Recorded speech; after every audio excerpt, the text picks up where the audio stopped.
Hello বন্ধুরা, welcome to my channel blackboard study.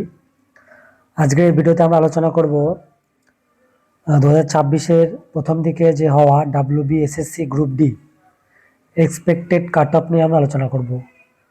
দেখো, result কবে দেবে সেটা বলা মুশকিল, কারণ কোর্ট দেখো আগস্টের মধ্যে নিয়োগ করতে বলেছে, কিন্তু তোমরা বুঝতেই পারছো এটা 7 নম্বর মাস চলছে, কি করে আগস্টের মধ্যে নিয়োগ হবে? কবে রেজাল্ট দেবে, কবে ইন্টারভিউ শুরু হবে, আরও ডকুমেন্ট ভেরিফিকেশন প্রসেস আছে, আরও কত কি রয়েছে, সেগুলো কিছুই এখনো হয়নি। মাত্র একটা স্টেপ পরীক্ষা হয়েছে, তো মনে হয় না আগস্টের মধ্যে হবে। তো আগস্টের মধ্যে হবে না শিওর। তো রেজাল্ট কবে দেবে কেউ জানে না, আন্দাজে বলে লাভ নেই যে এই দিল রেজাল্ট। অনেক জায়গায় বলছে এই মাসে, পরের মাসে, এখনই, এক সপ্তাহ পর। এখনও ঠিক নেই। এখন ওই অন্নপূর্ণা ভান্ডারের ফর্ম ফিল আপ চলছে, এখন রেজাল্ট কোনো কিছুরই দেয়নি, কোনো নতুন নোটিফিকেশনও নেই।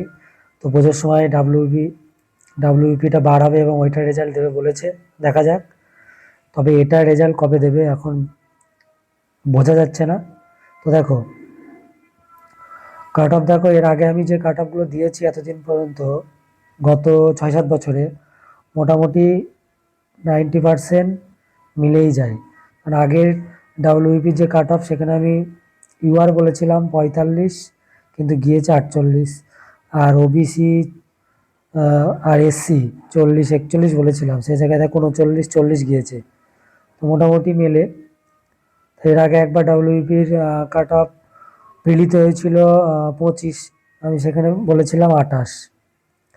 তো কাট অফ মোটামুটি মেলে, তো ধরতে পারো 90% মিলবে, আমি যেটা বলবো।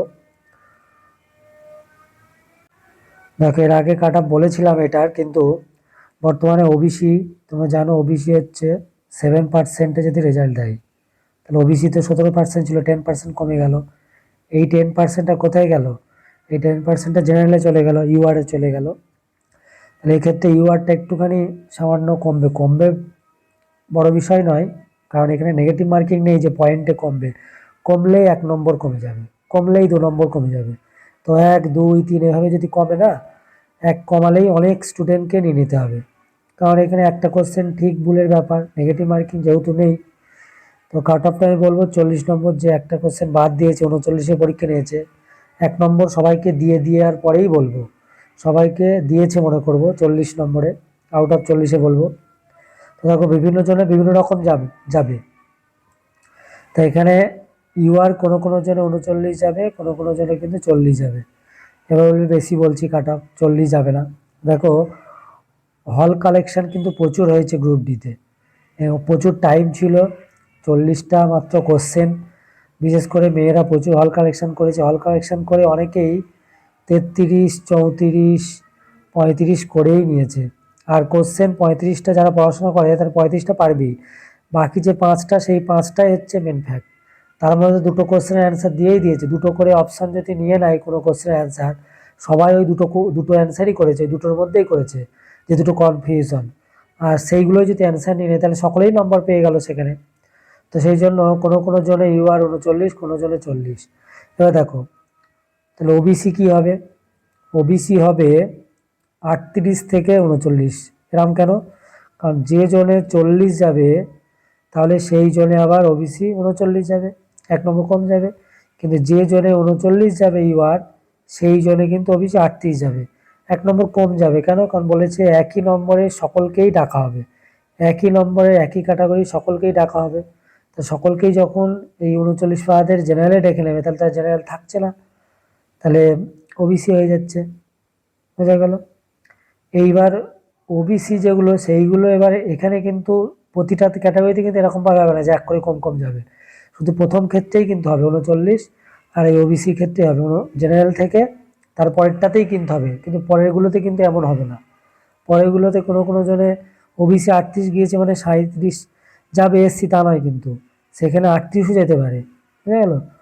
ওই জন্য এখানে 37 থেকে এটাও কত 38। এটা যেরকম জেনারেল যদি কোথাও 40 যায়, তাহলে সেখানে ওবিসি 39 যাবে। জেনারেল যদি 39 যায়, তাহলে সেখানে ওবিসি 38 যাবে।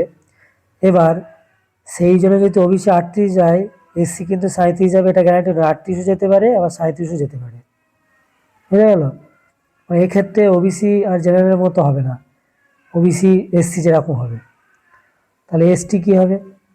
এসটি হবে তোমার 36 থেকে 37। এখানেও সেম ব্যাপার, যদি কোনো জায়গায় এসসি 37 যায়, সে জায়গায় এসটি 37 যেতে পারে, 36 যেতে পারে।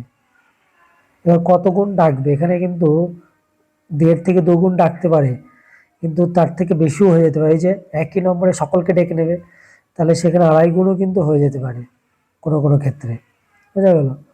আর ইডাব্লিউএসটা 35 ধরতে পারো, ইডাব্লিউএসটা নতুন, কতজনের কার্ড ঠিকঠাক আছে। বর্তমানে এসসি, ওবিসি, ইডাব্লিউএস এগুলো সব ফেকগুলো, যেগুলো ডুপ্লিকেট করে করা হয়েছে, সেগুলো সব তো বাতিল হচ্ছে। কিভাবে বাতিল হবে সেটাও জানা নেই। এবার যাদের কিন্তু ডুপ্লিকেট করা তারাই কিন্তু বেশি নম্বরগুলো পায়। ইডাব্লিউএস অনেক রয়েছে ফেক, যদি বাদ যায় তো 35 ধরতে পারো, 35-এর আশেপাশে। এবার বলবে অনেকে ফিমেলদের কত যাবে। দেখো ফিমেলদের এখানে ভ্যাকান্সি তো বেশি নেই, আর প্রচুর যেহেতু হল কালেকশন হয়েছে, তো ফিমেল এবং মেল এই একই রকমই ধরতে পারো। কারণ এখানে 100 নম্বরের পরীক্ষা যদি হতো না, তাহলে কিন্তু কম বেশি হতো, কিন্তু 40 নম্বরের পরীক্ষা, এখানে কি কম বেশি আর হবে। ওই জন্য এগুলোই তোমরা ধরতে পারো এক্সপেক্টেড কাট অফ। তো যাতে যাতে এই নম্বরের মধ্যে আসবে, বা এক করে কম থাকতেও পারে, হতেও পারে কোনো কোনো জনে, যেরকম নর্দার্ন জোন বা ওয়েস্টার্ন জোন, এই দুটো জনে ভ্যাকান্সি প্রচুর রয়েছে। আবার এদিক ওদিককার স্টুডেন্টও কিন্তু ওই জোনগুলো করেছে, তবুও এই 2 জনে এখান থেকে 1 কম করে নিয়ে ইন্টারভিউ প্র্যাকটিস করতে পারো, কিন্তু বাকি যে 3টে জোন, এর থেকে কমে কিন্তু সম্ভব নয়। বোঝা গেল? যে কোনো ক্যাটাগরিতেই মানে মিনিমাম 35-এর উপরেই থাকতে হবে তোমাকে, 35 প্লাস। 35-এর উপরেই সব জনেই থাকবে, সব ক্যাটাগরিতে ঘুরিয়ে ফিরিয়ে। তো ভিডিওটি এই পর্যন্তই।